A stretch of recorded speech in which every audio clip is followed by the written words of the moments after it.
Imagine stepping into a forest with nothing but the clothes you're wearing. No tent, no food, no sleeping bag, no lighter. Your phone is dead, and the nearest road could be miles away. At first, it may not seem like an emergency. You can still walk. You can still think. Daylight is still around you. But as the hours pass, the situation begins to change. The temperature drops. Darkness arrives. Thirst becomes harder to ignore. A small injury can suddenly matter. And one bad decision can leave you farther from safety than you were before. Surviving 72 hours without supplies is not about becoming a wilderness expert overnight. It is about something much more basic. Staying calm, protecting your body, finding safe water, creating shelter, conserving energy, and most importantly, making the right decisions in the right order. The first rule of an unexpected survival situation is simple. Do not make the situation worse. Panic creates movement without purpose.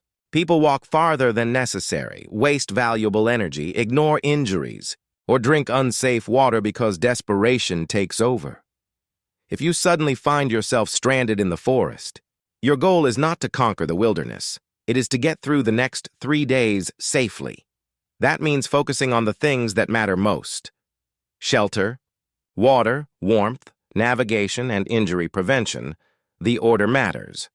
Because in a survival situation, doing the right thing at the wrong time can still create problems. Section 1. Stop and assess before doing anything else. Stop.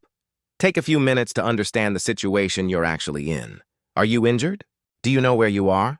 How much daylight is left? Can you identify a trail, road, river, or open area nearby? These answers determine what you should do next. If you know exactly where you came from and can safely retrace your route, returning may be reasonable. But if you are completely lost, wandering randomly usually makes the situation worse. Every unnecessary step can increase the distance between you and the people who may be trying to find you. Choose a safe location and stay organized. If you still have a phone, even with limited battery, protect that remaining power. Try emergency communication if necessary. Share your location if possible. Then conserve the battery. Those first few hours can shape everything that follows. The less energy you waste early on, the more options you have when conditions become harder. Section 2. Build shelter before dark. Once you understand the situation, the next priority is protection from the environment. One of the biggest mistakes is spending too much time searching for food before preparing shelter. You can survive several days without food, but exposure to cold, wind, and rain can become dangerous much faster.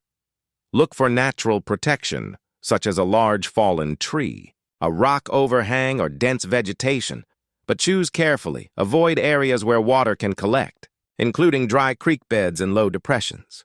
Stay away from unstable dead trees and branches that could fall.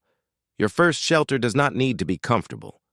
It needs to reduce exposure to wind, keep you as dry as possible, and separate your body from the cold ground. Use branches, leaves, bark, or other dry natural materials to create insulation, and don't underestimate what is beneath you. A thick layer of dry material underneath your body can be just as important as protection overhead because the ground can rapidly draw heat away from you. Most importantly, build the shelter while you still have daylight. Materials that are easy to find in the afternoon can become surprisingly difficult to work with once darkness takes over. Section 3. Find safe water with shelter underway or secured. Water becomes one of the next major priorities. Humans can survive much longer without food than without water. But that does not mean every natural water source is safe to drink. A clear stream may look clean and still contain harmful microorganisms. Look for flowing water when possible. But treat clear-looking water with caution. If you have a way to boil water, bring it to a rolling boil and maintain the boil long enough to make it safer to drink.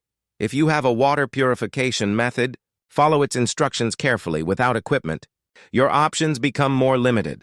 Rainwater collected cleanly can be a better option than untreated surface water, and some choices should be avoided completely. Do not drink seawater, urine, or unknown liquids. Most importantly, Do not wait until severe thirst forces you into a desperate decision. Water is something to think about before you reach that point. Section 4. Warmth and fire as daylight fades and temperatures drop. Warmth becomes increasingly important. Fire can provide heat, help dry clothing, and make nighttime conditions more manageable. But fire also introduces its own risks. Only build one where it is safe and permitted. Clear the surrounding area of dry vegetation. Keep the fire controlled, and never leave it unattended. If you cannot safely create a fire, do not let that become another problem. Focus on insulation instead. Keep your clothing as dry as possible. Protect yourself from wind and rain. Add dry leaves and other natural materials underneath your body to reduce heat loss. A well-positioned shelter, combined with good insulation, can make a significant difference even without a fire. The objective is not to create a perfect campsite.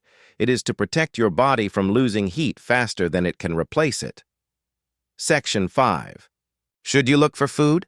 By this point, hunger may become difficult to ignore. But hunger can create a dangerous illusion that finding food is the most urgent problem. During a 72-hour emergency, food usually comes after shelter, water, warmth, and immediate safety. Do not eat unfamiliar berries, mushrooms, plants, or insects simply because they appear edible. Misidentification can cause serious illness, creating a problem far more dangerous than temporary hunger. Instead, conserve energy. Every unnecessary climb, long walk, or burst of physical activity uses energy that you may need later. Your body has stored energy that can help you function for a limited period.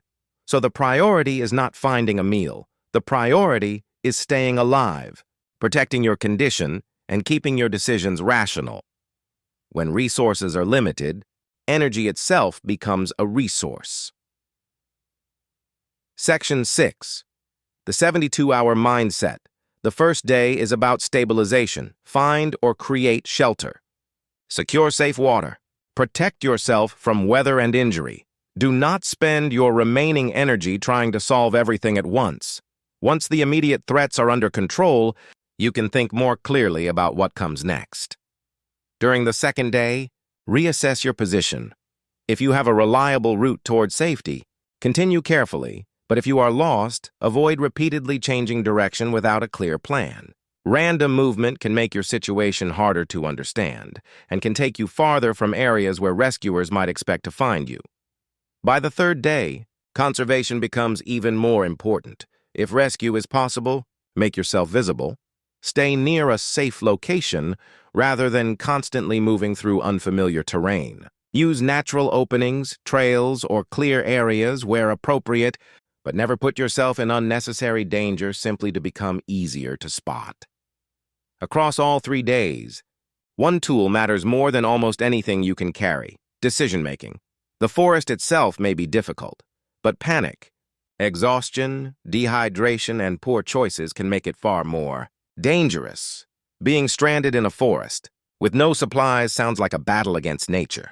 But survival is often less about strength and more about priorities. Stop before panic controls. Shelter before comfort, water before food, warmth before exploration, and safety before speed. You do not need to defeat the forest. You need to avoid turning a difficult situation into a dangerous one. If you ever find yourself without supplies, remember the principle that connects every decision in this 72-hour plan. Stay calm, protect your body, conserve your energy, and make the next decision carefully. If you found this documentary useful, subscribe for more evidence-based survival and preparedness content.